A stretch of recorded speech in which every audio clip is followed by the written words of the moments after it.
Hello YouTube.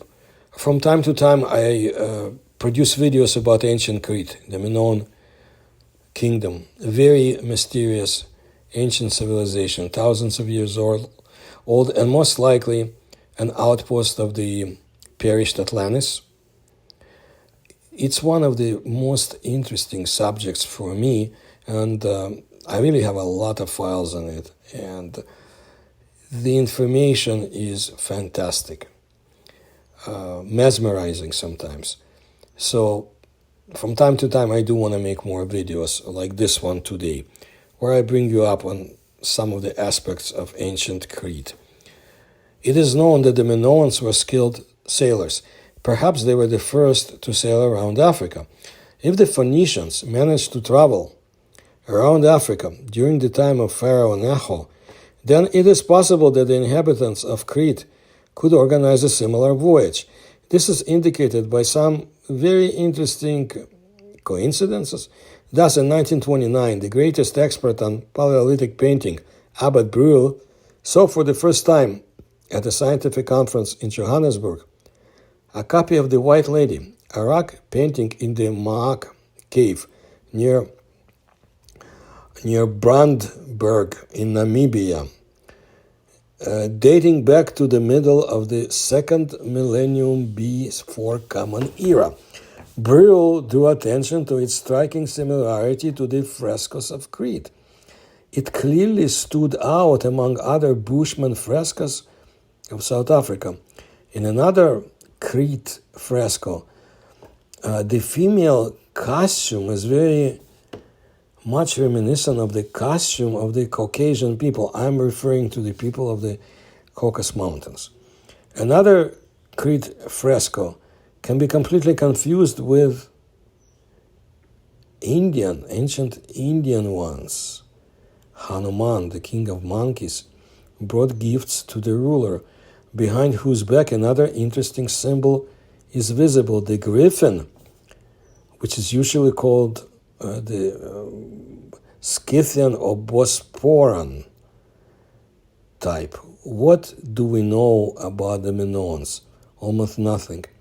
We know about the palace of Knossos, the Minotaur, the Phaistos disc. I'm speaking about general population. Some know a little bit more, but it takes years of research. Another little known fact is the Minoans were skilled sailors, as I said. We don't know enough of their travels, but I think the more we find out, the more we learn about their connections with ancient Egypt and other countries of that period. As for the griffin, that Scythian or Bosporan attributed symbol, the griffon or gryphon is a legendary creature with the body, tail, and back legs of a lion and the head and wings of an eagle, with its talons on the front legs. I wonder if the skilled sailors, Minoans, in their travels had chanced upon a griffin in one of those mysterious and lost lands. Now, the city of Gortana, I believe I pronounced the name right. The history of the ancient city of Gortana dates back millennia. We're talking about Crete. Interestingly, only a small part of it has been excavated. Most of Gortana is now owned by private individuals, and olive groves grow on the ancient ruins, and archaeologists do not have access to these places. Well, I know some Russian travelers have been coming to Crete, and they're very curious like me. So they took some photos, for example, one that shows olive groves on the site of Gortana. But even what is available to scientists and tourists is amazing. The perfect structures of the past and mysterious stone products evoke thoughts of high technology, advanced high-tech technology. Much of the legacy of the past in that land. It's just lying carelessly underfoot, or people use it for their own needs. It is scary to imagine how many traces of the past, remnants of the past, fragments of the past have been destroyed and stolen throughout the history of Crete during the cultivation of fields, groves, construction of houses, etc. The Archaeological Museum of Heraklion, the most famous Cretan museum, holds a lot of attractions. For example, that disc, Phaistos disc. However, many of the exhibits do not even have a description. There may be several things in the showcase with a common plate.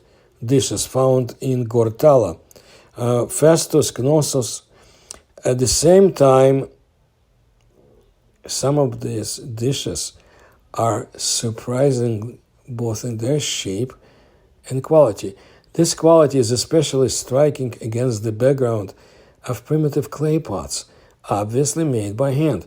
It is curious that it is generally forbidden to photograph the most interesting and mysterious things, and the museum keepers are vigilantly watching this. You can see some items that photographs were taken of that are kept in that archaeological museum. The items were found in the Phaistos Palace, in the same palace as the famous Phaistos disc, which is located in the same museum. The find in the photo dates back to 1800 to 1700 before Common Era. Its description says that this is a stone for sacrifices, but its true purpose may be completely different. The quality of this product and the accuracy of its manufacture are surprising. On the adjacent shelves, there are things created much later, but processed rather roughly. The same artifact is perfectly smooth. The processing seems to be done by machine. There are other amazing artifacts in this museum. Again, the most mysterious of them are forbidden to photograph. In the same museum, the mysterious, huge, much taller than a man, axes, which have an very interesting history. These axes are called labris, from labros, strong, grasping. In ancient Assyria, the image of such double-edged axes was associated with the word God. Labris were an attribute of such deities as Babylonian Adad and Marduk, Assyrian Ashur, Greek Zeus, and the Hephaestus.